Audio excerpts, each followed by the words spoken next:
नमस्कार, Haribhoomi news bulletin में आपका स्वागत है।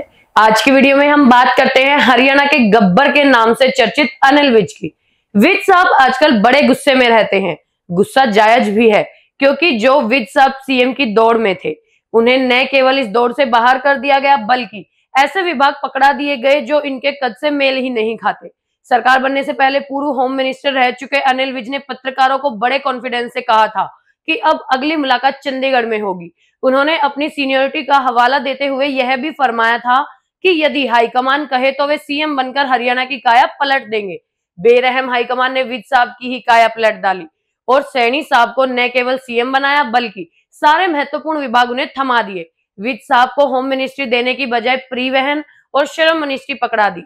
उन्हें पता था कि मनोहर लाल एंड पार्टी कुछ न कुछ खेल जरूर खेलेगी। अब विज साहब ने भी ठान ली है कि ज्यादा मेहनत करने से अच्छा है कि अपने हलके पर ध्यान दो। पूरे स्टेट का ठेका लेने से कुछ नहीं मिलने वाला। आजकल विज साहब एक वीडियो सोशल मीडिया पर तेजी से वायरल हो रहा है। वीडियो में अनिल विज दूसरे जिले से आए लोगों की समस्याओं को सुनने से साफ मना कर रहे हैं। वीडियो में अनिल विज अंबाला कैंट के सदर बाजार चौक पर कुछ लोगों के साथ बैठे हुए हैं। इस बीच वहां कुरुक्षेत्र जिले के शाहबाद से एक शख्स आया और अपनी समस्याएं सुनाने लगा। तभी अनिल विज ने उसे बीच में रोकते हुए कहा कि मैंने बाहर की समस्याएं सुननी बंद कर दी हैं, आप मुख्यमंत्री के पास जाओ, वे सभी की समस्याएं सुन रहे हैं। विज साहब कह रहे हैं कि अपनी समस्याएं उनको जाकर सुनाओ, मैंने बंद कर दी है। आपको बता दें कि जब मनोहर लाल की सरकार थी, तब अनिल विज गृह मंत्री हुआ करते थे और हर शनिवार को वे जनता दरबार लगाते थे। जनता दरबार में राज्य भर से लोग अपनी समस्याएं लेकर आते थे। विज साहब लोगों की समस्याओं को सुनने के बाद तुरंत अधिकारियों को फोन लगाते थे और उन्हें फोन पर ही फटकार भी लगाते थे। नए वीडियो के बाद अब स्पष्ट हो गया है कि वे केवल अपने हलके के लोगों की ही समस्याएं सुनेंगे। अब बात करते हैं चलती ट्रेन में आग लगने की। रोहतक जिले के सापला रेलवे स्टेशन पर आज तड़के एक चलती ट्रेन में आग लग गई, जिससे सैकड़ों यात्रियों में अफरा तफरी मच गई। आग लगने से पहले ट्रेन में धमाका भी हुआ, जिससे कई यात्री घायल हो गए। आग लगने के बाद ट्रेन में बैठे यात्रियों में भगदड़ मच गई और कुछ यात्री चलती ट्रेन से नीचे कूद गए।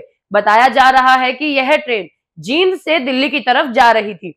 ट्रेन रोहतक से 4:20 पर चली, सापला स्टेशन पर पहुंची। इसके बाद सापला से थोड़ा आगे जाते ही ट्रेन की एक बोगी में अचानक धमाका हो गया। धमाके के बाद ट्रेन की बोगी में आग लग गई। आग लगते ही महिलाएं चिल्लाने लगी। लोग बम विस्फोट समझकर इधर उधर भागने लगे। घटना की जानकारी मिलते ही पुलिस प्रशासन घटनास्थल पर पहुंच गया। स्टेशन पर फायर ब्रिगेड की गाड़ियां भी पहुंची और मामूली आग पर काबू पाया। शुरुआती जांच से पता चला कि ट्रेन की एक बोगी में पटाखों के विस्फोट से आग लगी थी। जिस डिब्बे में आग लगी, उसमें बैठी सवारियों ने बताया कि उनकी सीट के ऊपर सामान रखने की जगह पर गंधक पोटाश रखा हुआ था, जिसे शायद बेचने के लिए लाया जा रहा था। इसी से बोगी में आग लगी। रेलवे पुलिस मामले की गंभीरता से जांच कर रही है। अब बात करते हैं दिवाली से पहले हरियाणा की आबोहवा की। प्रदूषण के कारण हरियाणा में दिल्ली से भी बुरा हाल देखने को मिल रहा है। हरियाणा के कई शहरों में लोगों का सांस लेना दुभर हो गया है। गुड़गांव में एयर क्वालिटी 500 तक पहुंच गई है। वहीं फतेहाबाद में AQI 416 पार चला गया है। प्रदेश में प्रदूषण तेजी से बढ़ रहा है, जिससे बुजुर्गों और बच्चों की हेल्थ पर बुरा असर पड़ रहा है। दिल्ली के करीब होने से गुरुग्राम और फतेहाबाद में जहरीली हवा लोगों का दम घोट रही है। हरियाणा के कुल 14 जिलों में प्रदूषण खतरनाक स्तर पर पहुंच गया है, जिनमें फरीदाबाद, गुरुग्राम, नूंह, रोहतक, सोनीपत, रेवाड़ी, झज्जर, पानीपत, पलवल, भिवानी, चरखी, दादरी, महेंद्रगढ़, जींद और करनाल में लोग जहरीली हवा में सांस लेने को मजबूर हो गए हैं। सरकार और प्रशासन की सख्ती के बावजूद पराली जलाने की घटनाएं प्रकाश में आ रही हैं। हरियाणा में अब तक 800 से अधिक जगहों पर पराली जलाने की घटना सामने आ चुकी है। वहीं 186 किसानों के खिलाफ पराली जलाने को लेकर FIR दर्ज की जा चुकी है और 34 किसानों को गिरफ्तार किया जा चुका है। और अब अगली खबर सरकारी स्कूल की, जहां हेडमास्टर्स अब शराब पीकर स्कूल आते हैं। हम बात कर रहे हैं चरखी दादरी के डालावास गांव के राजकीय स्कूल की। इस स्कूल में आज धनतेरस के दिन जमकर हंगामा हो गया। बच्चों का आरोप है कि हेडमास्टर साहब शराब पीकर आते हैं और बच्चों को जाति सूचक गालियां देते हैं। हेडमास्टर साहब शराब की बोतल लाकर स्कूल में ही गटक जाते हैं और फिर ऑफिस में आराम से सो जाते हैं। बच्चों के इस आरोप से उनके पेरेंट्स भड़क गए और उन्होंने स्कूल में आकर जमकर हंगामा किया। इसके बाद ग्रामीणों ने हेडमास्टर के साथ मारपीट करने की कोशिश की। हालांकि पुलिस ने आकर बीच बचाव कराया और हेडमास्टर साहब को अपने साथ ले गई। हंगामे के बाद स्कूल की मैनेजमेंट कमेटी ने स्कूल पर ताला जड़ दिया। पुलिस ने मौके पर पहुंचकर बच्चों के पेरेंट्स को समझाने की कोशिश की। डालावास गांव के राजकीय स्कूल के बच्चों और उनके पेरेंट्स का आरोप है कि हेडमास्टर साहब स्कूल में पढ़ाई नहीं कराते और शराब पीकर आते हैं।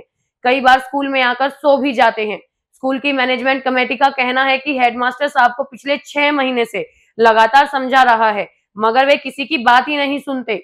गांव के बच्चे और उनके पेरेंट्स हेडमास्टर का ट्रांसफर करने की मांग पर अड़ गए हैं, लेकिन जिला शिक्षा विभाग कोई एक्शन नहीं ले रहा। अब बात करते हैं सोनीपत की, जहां खेत में काम करने वाले एक मजदूर की उसी के साथी मजदूर ने कस्सी से काटकर हत्या कर दी।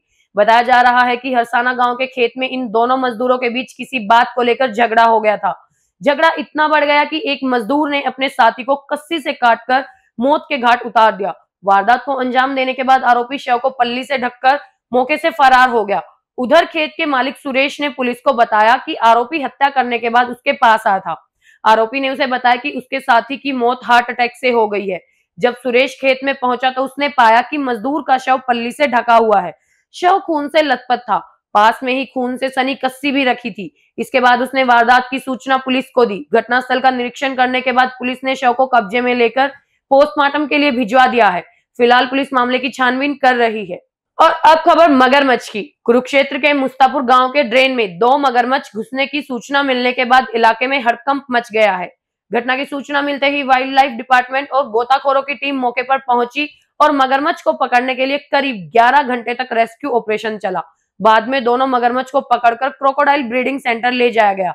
बताया जा रहा है कि दोनों मगरमच्छ नहर की दूसरी तरफ से आते हुए एक ड्रेन में आ गए। तो ऐसे ही हरियाणा की मुख्य खबरों से जुड़े रहने के लिए हमारे चैनल पर बने रहिए। वीडियो अगर पसंद आया हो तो उसे लाइक करें, शेयर करें, सब्सक्राइब करें। खबर को अगर विस्तार से जानना है तो हरी भूमि अखबार पढ़ें।